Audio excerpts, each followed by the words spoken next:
నమస్కారం, welcome to 1 TV news. ముందుగా headlines చూద్దాం.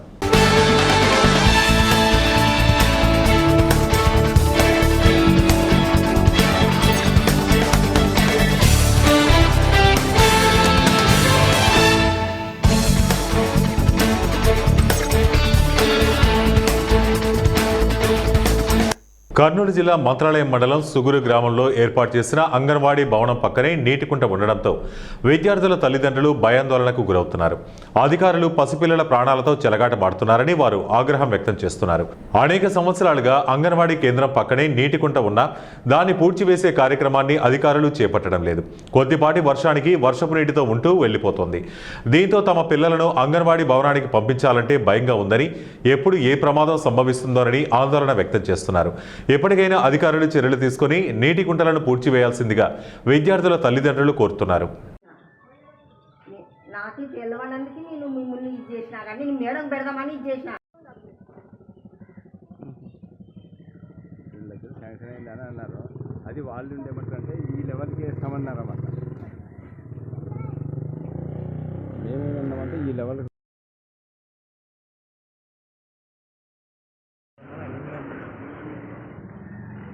లో ఉన్నాడు కదా.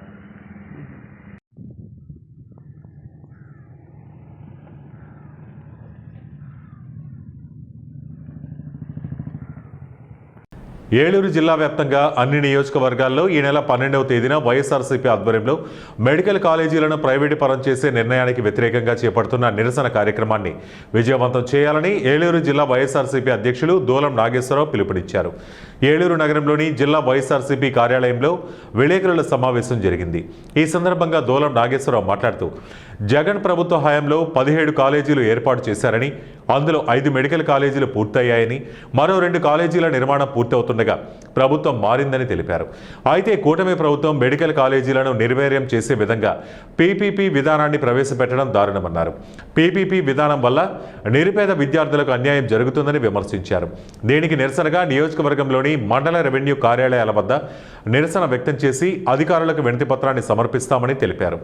అమరావతి అభివృద్ధి పేరుతో వేల కోట్ల భూమిని ప్రభుత్వం దోచుకుంటుందని, నిరుపేదలకు ఉపయోగపడే మెడికల్ కాలేజీ పైన నిర్లక్ష్య ధోరణి అవలంబిస్తుందని విమర్శించారు. ఈ సమావేశంలో అబ్బాయి చౌదరి, ఉప్పాల వాసుబాబు, ఏలూరు నగర అధ్యక్షులు మామిళ్లపల్లి జయప్రకాష్, చింతలపూడి వైఎస్ఆర్సీపీ కన్వీనర్ విజయరాజు, పలువురు వైసీపీ నాయకులు పాల్గొన్నారు. చెబుతున్నటువంటి 14 లక్షల కోట్లు అప్పు చేశాడన్నది ఇది కరెక్ట్ కాదు.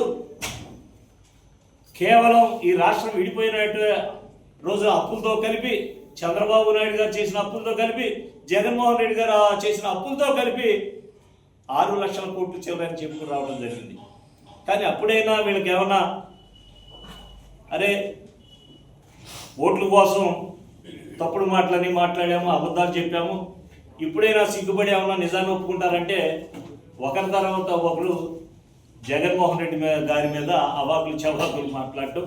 ఎంతసేపు కూడా ఏ పని చేసినా ఈ జగన్మోహన్ రెడ్డి గారు కాలేజీలు తెచ్చాడు కాబట్టి ఆ కాలేజీలు పూర్తి చేసి ప్రజలకు అందిస్తే జగన్మోహన్ రెడ్డి గారు గుర్తొస్తారు. అంటే ప్రజలకు మంచి చేయకూడదు. మంచి చేయకపోయినా పర్లేదు, చదువు లేకపోయినా పర్లేదు, వైద్యం అందకపోయినా పర్లేదు, కానీ జగన్మోహన్ రెడ్డి గారు గుర్తురాదు. ఇదేమి దారుణం, ఇదేమి దుర్మార్గం. అలా అనుకుంటే గత ప్రభుత్వంలో చంద్రబాబు నాయుడు గారు 2014-19లో ఆపిన కార్యక్రమాలు, అనేక ప్రాజెక్టులు జగన్మోహన్ రెడ్డి గారు పూర్తి చేయలేదా? ఆయన చేసిన అప్పులు. ఎన్టీఆర్ జిల్లా తిరువూరు పట్టణ కలియుగ దైవం శ్రీ వెంకటాచల స్వామి నూతన పాలక మండలి ప్రమాణ స్వీకార మహోత్సవం వైభవంగా నిర్వహించారు. దేవస్థానం ఆలయ కమిటీ చైర్మన్గా పర్వతం శ్రీనివాసరావుతో పాటు రామలింగేశ్వర స్వామి దేవస్థానం చైర్మన్గా జంగాల మురళి, ఇతర సభ్యులు ప్రమాణ స్వీకారం చేశారు. ఈ ప్రమాణ స్వీకార మహోత్సవానికి టీడీపీ, బీజేపీ, జనసేన నాయకులు హాజరయ్యారు. నూతనంగా ఎన్నికైన పాలక మండలికి వారు అభినందనలు తెలిపారు. మరియు హిందూ దేవాదాయ సంస్థల చట్టము 30/87 నందు పొందుపరిచిన నియమములను, అందుపై గల నిబంధనలను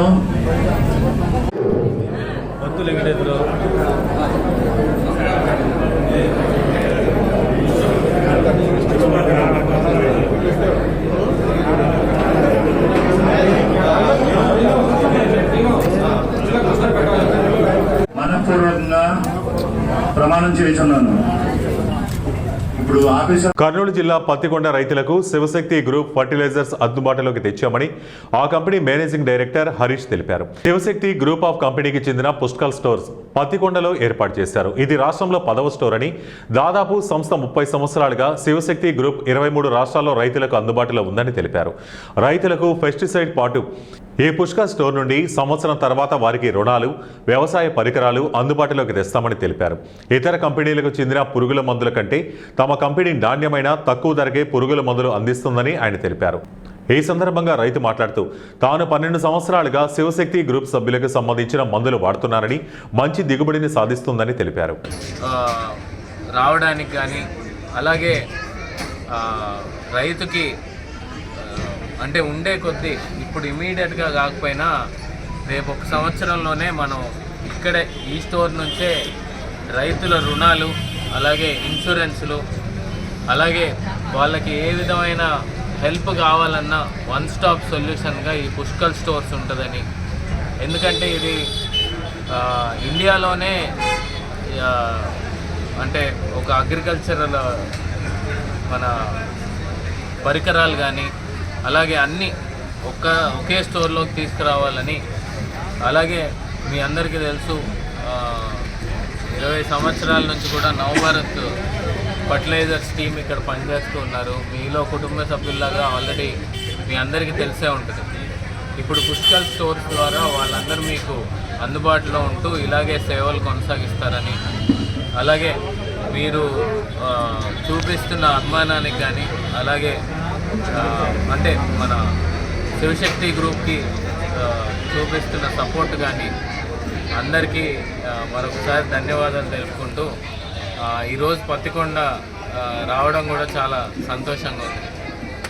వచ్చేటప్పుడు పొలాలు కానీ అలాగే ఇక్కడున్న ఈ రైతులందరూ కూడా మా వంతు సహాయంగా మేము చేయాలని చెప్పేసి ఈ స్టోర్స్ మెయిన్ ఓపెన్ చేయడం జరిగింది. ఈ పత్తికొండలో కూడా లాస్ట్ 20 years నుంచి కూడా మేము నవభారత్ రూపంలో మేము మార్కెట్ చేస్తూనే ఉన్నాము. కాకపోతే ఏంటంటే మేము కర్నూలు ఆఫీస్ పెట్టుకొని చేయడం జరిగింది. బట్ ఇప్పుడు ఏంటంటే పత్తికొండలో కూడా ఓపెన్ చేశాము, ఎమ్మిగనూరులో ఓపెన్ చేశాము, ఆదోనిలో ఓపెన్ చేశాము, ఇదే రోజు అనంతపూర్లో ఓపెన్ చేశాము. ఆల్రెడీ కళ్యాణదుర్గం, ఉరవకొండ, ఆలగడ్డలు కూడా మా స్టోర్స్ ఉన్నాయండి. రాబోయే రోజులు ఏంటంటే ఇంకా ఈ స్టోర్స్ ఎక్కువగా పెంచి రైతులకు నాణ్యమైన ఉత్పత్తులు తక్కువ ధరలు అందించడం మా స్టోర్ యొక్క ముఖ్య ఉద్దేశం. నెక్స్ట్ అంటే ఇప్పుడు ఏంటంటే మన ఓన్ మ్యానుఫ్యాక్చరింగ్ యూనిట్ కాబట్టి ప్రోడక్ట్స్ తీసుకొచ్చి మార్కెట్ ప్రైస్ కంటే కూడా 10 to 15% తక్కువ రూపాయలు ఉంటుంది.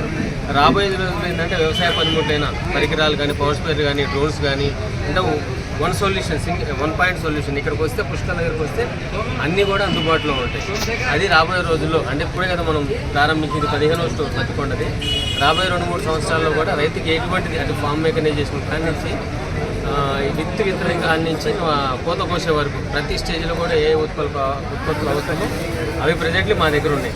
ఇక రాబోయే రోజులు ఏంటంటే రైతులకి బీమా, ఆరోగ్య బీమా, లేకుంటే ఏదన్నా మనం మామూలుగా పొలాలు ఏదైనా పాము కాటు చనిపోయినప్పుడు ఆ బీమా కూడా మేము రాబోయే రోజుల్లో అందిస్తాము. అట్లనే వ్యవసాయ పనిముట్లు కొన్ని డ్రోన్స్ కానీ, పవర్ స్పేర్ కానీ అవి కూడా రాబోయే రోజులు ఈ స్టోర్స్ నుంచి.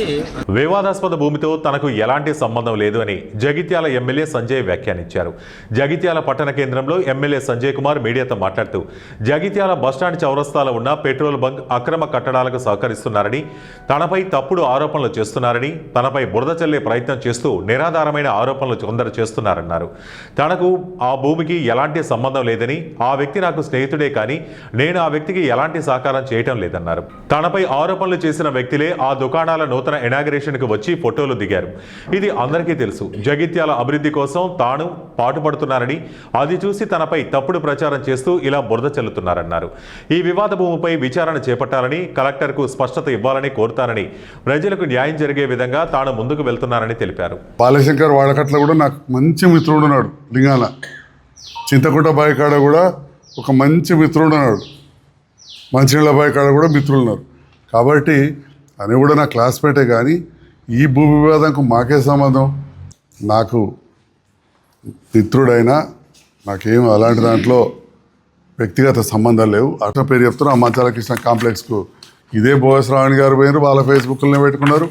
వాళ్ళ ఇంటికి జీవన్ రెడ్డి గారు ఎలక్షన్ల సందర్భంగా పోయి శాల్వాలు కప్పించుకొచ్చుకున్నారు. అది కూడా వాళ్ళ ఫేస్బుక్ నుంచే మా పిల్లలు డౌన్లోడ్ చేసి ఇచ్చారు. ఆ డేట్తో సహా ఉంది. 23/2/2024 ఎంపీ ఎలక్షన్ల కంటే ముందు జీవన్ రెడ్డి గారు వారు అనుచరులు మంచాల కృష్ణ ఇంటికి పోయారు. వీళ్ళ భోగశ్రావణి గారు 25 నవంబర్ 2020 వారు మున్సిపల్ చైర్మన్ ఉన్నప్పుడు కాంప్లెక్స్కి పోయి ఇనాగ్రేషన్లే చేసారు. ఇక్కడ చాలువలు కప్పించుకొచ్చుకుంటారు, వాడు ఇనాగ్రేషన్ అక్కడ లేను, నేను ఇక్కడ లేను, వాళ్ళే పోయారు, నేనేమైనా తీసుకుపోయినా. కాబట్టి ఆరోపణలు చేసే ముందు ఆలోచించి ఆరోపణలు చేయాలి. ఎదుటి వాళ్ళందరూ తెలివి తక్కువలు కాదు. అండ్ మరీ ముఖ్యంగా జగిత్యాల ప్రజలు అత్యంత చైతన్యవంతులు, ఆలోచిస్తారు. అప్పుడు కూడా నా మీద ఎన్నో ఆరోపణలు చేశారు, ఎన్ని చేసినా కానీ ఆ ప్రజలు నన్ను గెలిపించారు. కాబట్టి ఈరోజు ప్రజలకు సేవ చేయడానికి ముందుంటా. ఈ బురద జల్లే ఆరోపణలు, ఇంకా అవినీతి ఆరోపణలు చేస్తే వాటికి అదిలేదు బెదిలేదు. కానీ ఏలూరు నగరంలో పడమర వీధి అమ్మవారి జాతర మహోత్సవాలు ప్రతిరోజు వైభవంగా జరుగుతున్నాయి. అమ్మవార్ల జాతర కార్యక్రమంలో భాగంగా ఈరోజు అమ్మవార్లను మేడల్లో ప్రవేశపెడుతున్న కార్యక్రమానికి ముఖ్య అతిథులుగా ఏలూరు శాసనసభ్యులు బడేటి రాధాకృష్ణయ్య, ఆయన సతీమణి మీనా, నగరపాలక సంస్థ మేయర్ షేక్ నూర్జాన్, పెదబాబులు, పలువురు నాయకులు, భక్తులు అధిక సంఖ్యలో అమ్మవారి దర్శనం చేసుకున్నారు. చిత్తూరు జిల్లా పలమనేరు పట్టణంలో టీడీపీ కార్యాలయంలో శ్రీ దాసశ్రేష్ఠ కనకదాస జయంతి వేడుకలు ఘనంగా నిర్వహించారు. పలమనేరు కురవ సంఘం ఆధ్వర్యంలో జరిగిన ఈ కార్యక్రమానికి ఎమ్మెల్యే అమర్నాథ్ రెడ్డి హాజరయ్యారు. ఈ సందర్భంగా పూలమాలలు వేసి నివాళులర్పించారు. ఆయన చూపించిన మంచి మార్గంలో నడిచి ఆయన ఆశయాలకు అనుగుణంగా పనిచేయాలని పిలుపునిచ్చారు. ప్రభుత్వం సైతం కనకదాసు జయంతిని అధికారికంగా ప్రకటించి ఎన్నో కార్యక్రమాలు నిర్వహిస్తుందని ఆయన వివరించారు. ఈ కార్యక్రమంలో రాష్ట్ర కురువ కార్పొరేషన్ డైరెక్టర్ సుబ్రహ్మణ్యం గౌడ్, సంఘ నాయకుడు సోమశేఖర్ గౌడ్, భక్తి గౌడ్ తదితరులు పాల్గొన్నారు. ఆచరణ చేశారో ఆ ఆచరణను ప్రజలందరూ కూడా ఈరోజు స్ఫూర్తిగా తీసుకొని ముందుకు వెళ్ళాలనేదే ప్రభుత్వ ఉద్దేశం. ఈరోజు అందరికీ కూడా పరులకు మేలు చేయాలా, అందరినీ చదివించాలా, అందరూ కూడా ముందుకు రావాలనేటువంటి ఒక లక్ష్యంతో కూడా ఆయన పనిచేయడం జరిగింది. ఆ స్ఫూర్తితోనే ఈరోజు మనమందరం కూడా ఈరోజు జయంతి సందర్భంగా ఆయన ఒకసారి స్మరించుకొని ఆయన జీవితానికి సంబంధించి ఆయన ఏదైతే కోరుకున్నాడో దాన్ని ఆచరించడానికి మనమందరం కూడా కంకణబద్దులై ముందుకు వెళ్ళాలని చెప్పి నేను మనస్ఫూర్తిగా తెలియజేసుకుంటూ ఈరోజు ఈ రాష్ట్ర ప్రజలకు, ఎందుకంటే ఈ రాష్ట్రమే కాదు, కర్ణాటక కావచ్చు, ఆంధ్ర రాష్ట్రం కావచ్చు, పార్ట్ ఆఫ్ తమిళనాడు కావచ్చు, ఈ ప్రాంతం అంతా కూడా కనకదాసుకి సంబంధించినటువంటి భక్తాదులు చాలామంది ఉన్నారు. వారందరికీ కూడా ఈ జయంతి సందర్భంగా శుభాకాంక్షలు తెలియజేసుకుంటూ ఆనాడు ఏదైతే వీరేంద్ర స్వామికి సంబంధించినటువంటి గుళ్ళు ఈ రాష్ట్రంలో ఉన్నాయో ఆ పూజారులందరికీ కూడా ఈరోజు మిగతా గుడులకు ఏ రకంగా అయితే ధూపదీప నైవేద్యం కింద డబ్బులు ఇస్తూ ఉన్నారో అదేవిధంగా ఆ గుడిలో ఉండేటువంటి పూజారులందరికీ కూడా ఇవ్వాలని కూడా త్వరలోనే ప్రభుత్వం మన సూచనప్రాయంగా అంగీకరించింది. త్వరలోనే దానికి సంబంధించినటువంటి జీవో కూడా విడుదల కాబోతా ఉందని చెప్పి తెలియజేసుకుంటూ ఈ స్ఫూర్తితో మనందరం అనారోగ్యంతో బాధపడుతూ ప్రమాదంలో గాయపడిన పేద కుటుంబాలకు ముఖ్యమంత్రి సహాయ నిధి భద్రత భరోసా కల్పిస్తుందని తెలుగుదేశం పార్టీ జాతీయ ప్రధాన కార్యదర్శి, చిత్తూరు జిల్లా పీలేరు నియోజకవర్గ ఎమ్మెల్యే నల్లారి కిషోర్ కుమార్ రెడ్డి పేర్కొన్నారు. కలికిరి మండలం నగిరిపల్లి ఎమ్మెల్యే కార్యాలయంలో సీఎం రిలీఫ్ ఫండ్ లబ్ధిదారులకు 56 మందికి 49,23,000 రూపాయలను ముఖ్యమంత్రి సహాయ నిధి చెక్కులను అందజేశారు. ప్రమాదంలో మృతి చెందిన ఇద్దరు టీడీపీ కార్యకర్తలకు ఒక్కొక్కరికి 5 లక్షల రూపాయల ప్రకారం ఇద్దరికి 10 లక్షల రూపాయల ప్రమాద బీమా చెక్కులను వారి కుటుంబ సభ్యులకు అందించారు.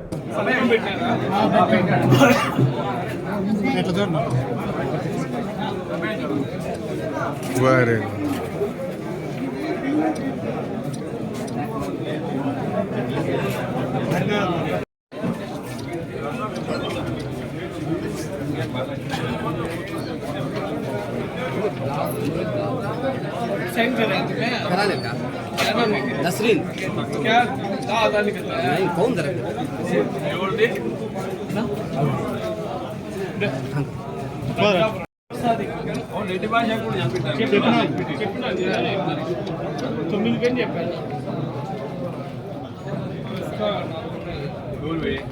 जाफर सादिक మళ్ళీ ఉన్నవాను బయలుపడి మళ్ళీ డీలే ఉన్నాడు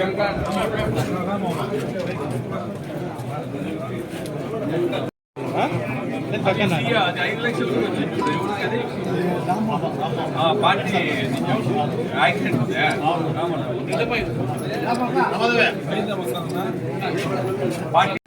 మెడికల్ కాలేజీ ప్రైవేటీకరణకు వ్యతిరేకంగా కృష్ణా జిల్లా నందిగామలో కోటి సంతకాల సేకరణ కార్యక్రమాన్ని వైఎస్ఆర్సీపీ ఎస్సీ సెల్ భాగం ఆధ్వర్యంలో జరిగింది.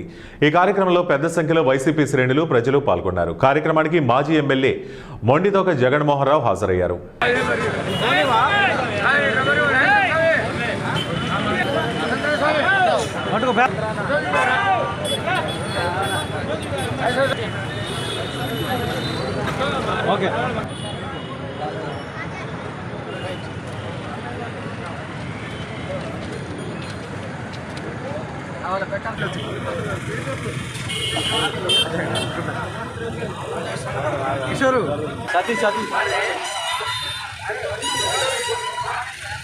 పార్వతీపురం మన్యం జిల్లా గుమ్మలక్ష్మీపురం టీడీపీ క్యాంప్ కార్యాలయంలో ఎమ్మెల్యే జగదీశ్వరి ప్రత్యేక ప్రజా దర్బార్ కార్యక్రమం నిర్వహించారు. ఈ మేరకు నియోజకవర్గంలో పలు గ్రామాల నుంచి ప్రజలు తమ సమస్యలను విడతలతో ఎమ్మెల్యేకి అందజేశారు. సత్వర పరిష్కారమయ్యే సమస్యలను సంబంధిత అధికారులతో ఫోన్లో మాట్లాడి పరిష్కరించారు.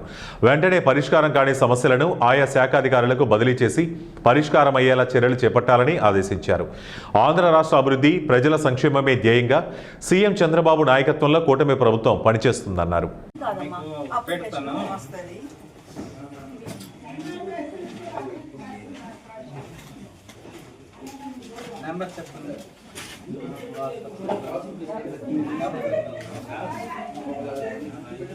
మన కార్డు రాలేదు.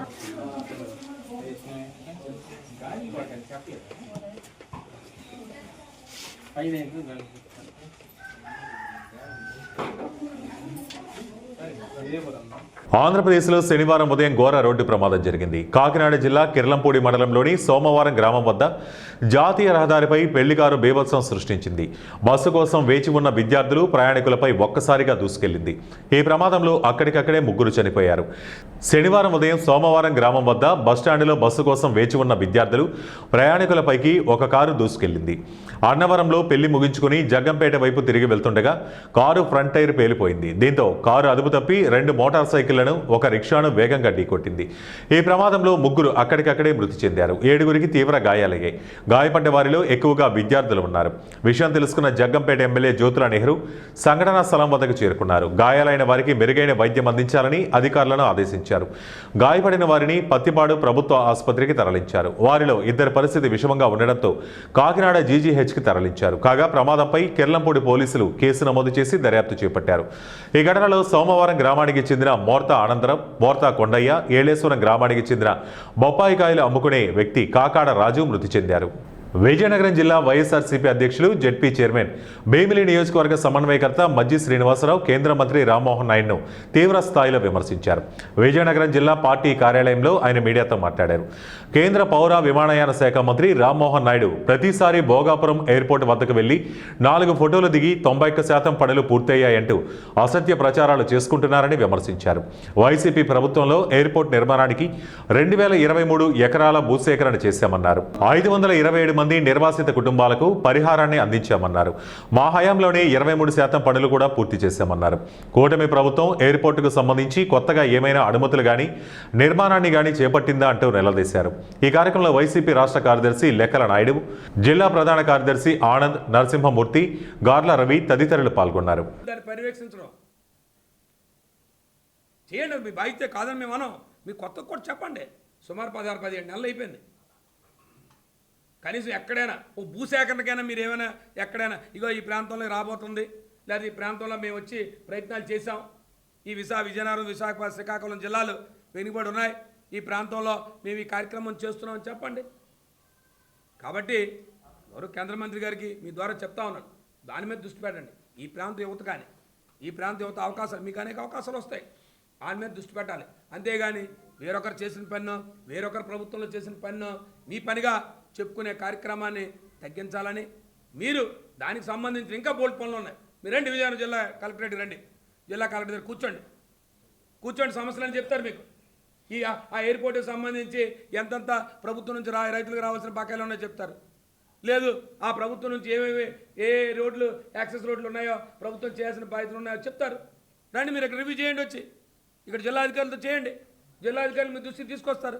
ప్రభుత్వం నుంచి రావాల్సిన ఇన్ఫ్రాస్ట్రక్చర్ డబ్బు తీసుకొస్తారు, చెప్తారు. ప్రయత్నం చేయండి, ప్రభుత్వం ద్వారా తెప్పించండి, వాళ్ళని ఆ కార్యక్రమాలను చేయండి. తప్పకుండా మీ హయాంలో జరిగితే మీకే వస్తుంది పేరు. ఇప్పటివరకు మీరే భోగాబాయి విమానాశ్రయం ఈ నిమిషం వరకు మీరే కార్యక్రమాలు చేయలే. కేవలం ప్రతిపాదనల రూపంలోనే మేము ఉన్నాయి. కాబట్టి గౌరవ కేంద్ర మంత్రి గారికి మీ ద్వారా వారికి విజ్ఞప్తి చేస్తూ ఉన్నాను. ఈ ప్రాంత యువత కోసం మీకున్న అవకాశాలు, అపారమైన అవకాశాలు, మీకున్న కేంద్ర మంత్రి హోదాలో ఈ ప్రాంతానికి కార్యక్రమాలు చేయాలని చెప్పి కోరుతూ, ఇక రెండోది, ఇక నిన్నటి రోజునే తెలంగాణ రాష్ట్ర బార్ కౌన్సిల్ ఆర్థిక వ్యవహారాల అవకతవకలపై ప్రభుత్వం దర్యాప్తు సంస్థలతో విచారణ చేయించాలని హైకోర్టు సీనియర్ న్యాయవాది రాపోలు భాస్కర్ డిమాండ్ చేశారు. శనివారం సైదాబాద్లోని తన కార్యాలయంలో విలేకరుల సమావేశంలో ఆయన మాట్లాడుతూ, తెలంగాణ ప్రత్యేక రాష్ట్రం ఏర్పడిన 2014 నాటి నుండి బార్ కౌన్సిల్కు ఒకటే కమిటీ ఏకఛత్రాధిపత్యంగా కొనసాగుతుందని ఆయన విమర్శించారు. న్యాయవాదులుగా బార్ కౌన్సిల్లో నమోదయ్యే వారి నుండి ఫీజులు, అడ్వకేట్ వెల్ఫేర్ ఫండ్ పేరిట న్యాయవాదుల నుంచి డబ్బులు, రాష్ట్ర వ్యాప్తంగా ఉన్న 40,000 మందికి పైగా న్యాయవాదులు తాము వకాలతు పొందిన కేసులు కోర్టుల్లో వాదించడానికి ప్రతిరోజు అడ్వకేట్ వెల్ఫేర్ టికెట్ల రూపంలో చెల్లించే డబ్బులను బార్ కౌన్సిల్ వసూలు చేస్తుందని వివరించారు. అయితే ఇలా వసూలు చేస్తున్న కోట్లాది రూపాయల్లో కొంతమేర కూడా అడ్వకేట్ల సంక్షేమానికి ఉపయోగించడం లేదని ఆరోపించారు. గత 11 సంవత్సరాలుగా బార్ కౌన్సిల్కు ఎంత ఆదాయం వచ్చింది, ఎంత ఖర్చు పెట్టారు అనే విషయాలపై న్యాయవాదులకు ఉన్న అనుమానాలు తొలగించాల్సిన బాధ్యత ఉన్న బార్ కౌన్సిల్ ఈ విషయాలపై శ్వేతపత్రం విడుదల చేయాలని డిమాండ్ చేశారు. వేలాది మంది న్యాయవాదుల సంక్షేమానికి, భారీ ఆర్థిక వ్యవహారాల అవకతవకలకు సంబంధించిన ఈ విషయంపై ప్రభుత్వం సీరియస్గా చర్యలు తీసుకోవాలని ఆయన కోరారు. ఈ సమావేశంలో న్యాయవాదులు ఎస్కే రత్నం, జీవన్ కిషోర్ పాల్గొన్నారు. సంబంధించినటువంటి డబ్బులు డిజిటలైజ్ అవుతున్నాయి, బార్ కౌన్సిల్లో అక్రమాలు జరుగుతున్నాయి అని మేము కంప్లైంట్ పెట్టగానే 15 రోజులలో 3.5 కోట్ల రూపాయలు డిపాజిట్ చేశారు. అంటే ఎందుకు డబ్బులు కలెక్ట్ చేసినటువంటి వివిధ రూపాలలో అడ్వకేట్ల కానీ తీసుకున్నటువంటి డబ్బుల్ని, రుసుముల్ని వెంటనే డిపాజిట్ చేయాల్సినటువంటి బార్ కౌన్సిల్ అధికారులు చేయటం లేదు. దాంతో మేము ప్రెస్ మీట్ పెట్టి కంప్లైంట్ పెడితే 15 రోజులలో 3.5 కోట్ల రూపాయలు డిపాజిట్ చేశారు. అవన్నీ కూడా రాష్ట్ర వ్యాప్తంగా అడ్వకేట్లకు అనుమానాలు ఉన్నాయి. ఈ అనుమానాల యొక్క అన్నిటినీ నివృత్తి చేయాల్సినటువంటి బాధ్యత bar council chairman, bar council మెంబర్ల మీద ఉంది. అర్జెంటుగా ఈ ఆదాయం కర్నూలు నగరంలో దశాబ్ద కాలంగా సమస్యగా ఉన్న రోడ్డు వెడల్పు కార్యక్రమం కూటమి ప్రభుత్వం అధికారంలోకి వచ్చిన తర్వాత రాష్ట్ర మంత్రి టీజీ భరత్ చొరవతో పరిష్కారమైంది. కర్నూలు మెడికల్ కళాశాల వద్ద రోడ్డుకి ఇబ్బందిగా 7 షాపులు ఉండేవి. ప్రధాన రహదారి కావడంతో ఈ షాపుల ముందు రాకపోకలకు తీవ్ర ఇబ్బందులు ఉండేవి. ఇక్కడ సంబంధించిన ట్రాఫిక్ కష్టాల వల్ల ప్రమాదాలు చోటు చేసుకుని వైద్య విద్యార్థులతో పాటు మరికొందరు మృత్యువాత పడ్డారు. ఈ సమస్యపై మంత్రి భరత్ ప్రత్యేక దృష్టి సారించి షాపుల యజమానులతో చర్చించి వారికి తగిన నష్టపరిహారం చెల్లించే విధంగా చర్యలు తీసుకున్నారు. కోర్టు ఆదేశాల మేరకు నగరపాలక సంస్థ అధికారులు షాపులను తొలగించాల్సి ఉండగా యజమానులే షాపులను స్వచ్ఛందంగా తొలగించారు. నష్టపోయిన షాపు యజమానులకు నగరపాలక సంస్థ కమిషనర్ తన క్యాంపు కార్యాలయంలో 27,11,994 రూపాయల చెక్కును అందించారు. కర్నూలు మత సామరస్యానికి ప్రతీకని, అందులో భాగంగా షాపులకు సంబంధించి మసీదు కమిటీ సభ్యులు ముందుకు వచ్చి షాపులను ఇష్టపూర్వకంగా తొలగించడం జరిగిందన్నారు. ఈ కార్యక్రమంలో కమిషనర్ విశ్వనాథ్, మసీదు mutawalli Azam, committee member Humayun, Telugu Desam party నేతలు మన్సూర్ అలీఖాన్, సయ్యద్ అబ్బాస్, గోల్కొండ హమీద్, అబ్దుల్ రజాక్, జుబేర్ అహ్మద్, జహంగీర్ అహ్మద్ తదితరులు పాల్గొన్నారు. ప్రాసెస్ చేసి దీన్ని ఇంతే సామరస్యంగా, అంతే ప్రజలకు అనుకూలంగా, సౌకర్యవంతంగా దీన్ని ముగిస్తామని చెప్పేసి తెలియజేస్తున్నాను. 7 షాపులు, 4.75 సెంట్ల స్థలము, నెక్స్ట్ షాపుల వరకు ఉన్నటువంటి స్థలము. కాబట్టి ఇమ్మీడియట్గా ఆ ప్రాంతంలో రోడ్డు కూడా వేయడానికి తగిన చర్యలు తీసుకోవడం జరుగుతుంది. కాబట్టి ప్రజలకు చాలా రోజులుగా ఉన్నటువంటి సమస్య ఈ రకంగా పరిష్కారం అవుతున్నందుకు సంతోషంగా ఉంది. సామరస్యంగా సమస్య పరిష్కారం అవడము మనకు కర్నూలు నగరానికి శుభసూచకంగా నేను భావిస్తున్నాను. అలాగే కమిటీ వాళ్ళకి మేము చాలా సంతోషిస్తూ ఉన్నాము. ఎందుకంటే గత 25 సంవత్సరాల నుంచి ఈ సమస్య ఉంది రోడ్ వైండింగ్ విషయంలో. గత శతాబ్దాలుగా అన్నారు మన మన్సూర్ అన్న గారు, కరెక్టే ఆ విషయము. ఎందుకంటే టీజీ సార్ కానీ చాలా ప్రయత్నం చేశారు ఈ షాపులు తొలగించి కమిటీ వాళ్ళకి మంచి షాపులు కానీ మంచి ప్లేస్ ఇవ్వాలని, కానీ కుదరలేదు. ఈ భరతన్న గారు గెలిచిన తర్వాత, మినిస్టర్ అయిన తర్వాత ఈ నిర్ణయం తీసుకొని కమిటీ వాళ్ళు సూచనల మేరకు ఏదైతే మాట ఇచ్చారో అన్నగారు, అలాగే కమిషనర్ సార్ గారు, జేసీ గారు, కలెక్టర్ గారు, మేడము, ఆర్డీఓ గారు, మన ఎంఆర్ఓ గారు, అందరూ కృషి వల్ల ఒక కులికి వచ్చి ఈ ప్రాబ్లం సాల్వ్ అయిందని మేము చాలా సంతోషిస్తూ ఉన్నాము. రాబోయే దినాల్లో ఇంకా ఏమైనా మన కుల మతాల అతీతంగా ఏదైనా అభివృద్ధి కార్యక్రమాలు ఉంటే మా కమిటీ వాళ్ళు ఎట్లా అయితే సహకరించినారో అదేవిధంగా మనం సహకరించుంటే బాగుంటుందని మేము తెలియజేస్తున్నాము. ఈ కమిటీ వాళ్ళకి ప్రత్యేకంగా అల్లా దయ వల్ల ధన్యవాదాలు తెలుపుతూ మేము చాలా సంతోషిస్తున్నాము ఈ కమిటీ వాళ్ళకి ఈ అవకాశం ఇచ్చినందుకు. Thank you. ఇవి ఇప్పటివరకు ఉన్న బులెటిన్ అప్డేట్స్. మరిన్ని అప్డేట్స్ కోసం చూస్తూనే ఉండండి 1 టీవీ న్యూస్.